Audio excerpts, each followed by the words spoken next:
The laughter echoed like thunder across the grand auditorium of the Manhattan Academy of Classical Music. Director Richard Thompson leaned back in his chair, his blue eyes sparkling with cruel amusement as he pointed toward the 17-year-old girl standing center stage. "If she plays the piano, I quit right now," he declared, sending waves of giggles and smirks rippling through the students and judges. Cell phones were lifted discreetly, ready to capture the inevitable humiliation. To them, this was no audition, it was a spectacle. But Amara Johnson didn't flinch. She stood clutching her sheet music, her back straight, her face calm, though her heart pounded like a war drum inside her chest. Unlike the others who had gleaming tablets and expensive tools, she carried only paper, worn by hours of study in libraries and late nights of practice at a church piano that was barely in tune. Yet, her silence commanded more power than the audience's mockery ever could. What Thompson and his panel didn't know, and couldn't have imagined, was that Amara had been preparing for this exact moment her entire life. Every no, every door slammed in her face, every judgmental look had forged her into something stronger than any academy prodigy, a force of nature. And if stories of courage and raw determination inspire you, make sure to subscribe now, because what's about to unfold on this stage will redefine everything you thought possible. Thompson leaned forward with mock sweetness. "Darling, this is the most prestigious music academy in the nation.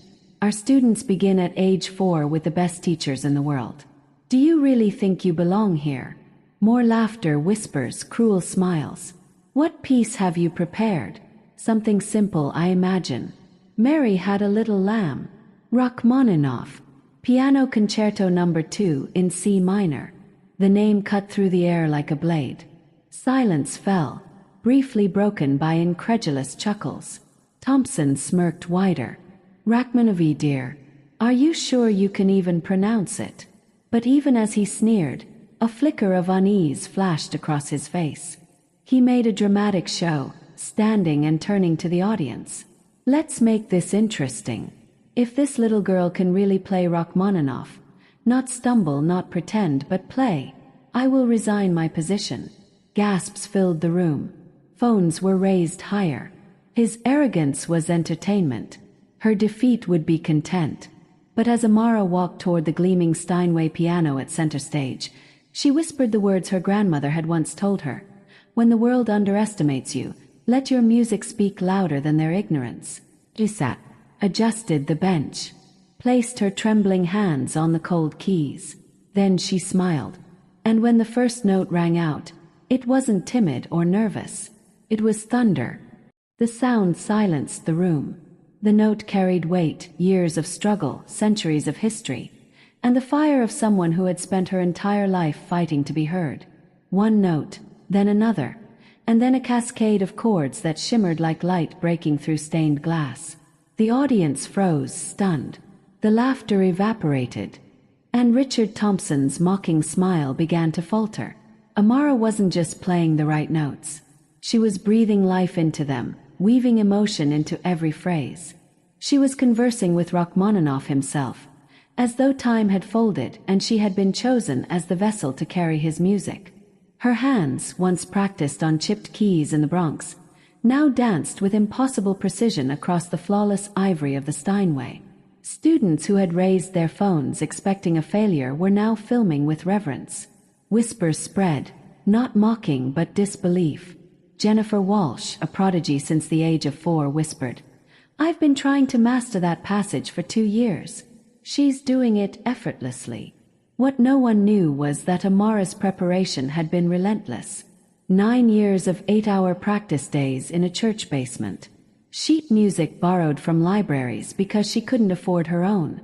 3 life-changing lessons with Professor David Chun, a retired concert pianist who had recognized immediately that her gift wasn't just rare, it was extraordinary.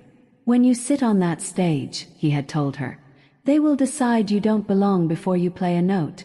So make every note undeniable." And now those words were coming alive.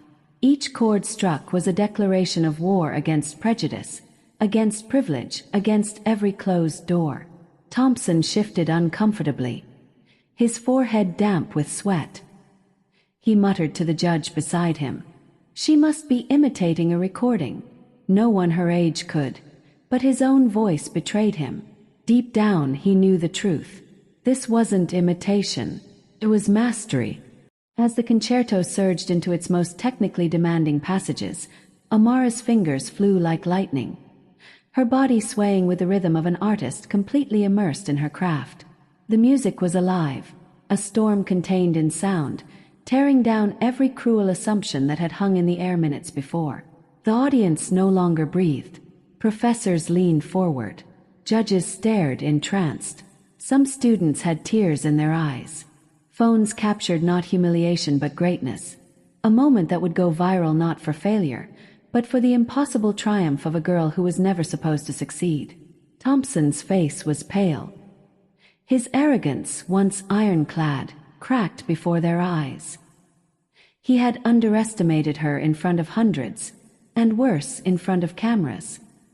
His promise, the careless words he thought would amuse the audience, now threatened to destroy his entire career. "Stop this," he whispered desperately. "We've heard enough." "No," snapped Professor Mitchell, her voice trembling with awe. "Let her finish. This is a once-in-a-lifetime performance." And Amara did finish. She reached the climax with explosive force, her hands defying human limits, her spirit pouring every ounce of her life's struggle into the keys. When the final chord thundered through the auditorium, the silence that followed was unbearable. Then came the roar, applause that shook the hall, students rising to their feet, teachers openly weeping, strangers shouting "Bravo!" while phones streamed live to tens of thousands of viewers. Amara rose with quiet dignity, her face calm, her chest rising slowly. She didn't bow arrogantly or smile smugly. She had nothing to prove anymore. "Mr. Thompson," she said into the silence, "you made a promise." All eyes turned to him. His face was ashen. He stammered, "Perhaps we can discuss this."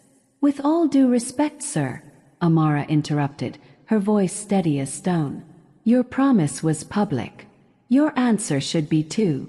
The audience murmured in agreement. The silence pressed down on him like a weight he could no longer bear. Finally, trembling, Thompson said the words that sealed his fate. "I will resign." The auditorium erupted again, not in cruelty, but in catharsis. A tyrant had been toppled, and a prodigy had been revealed.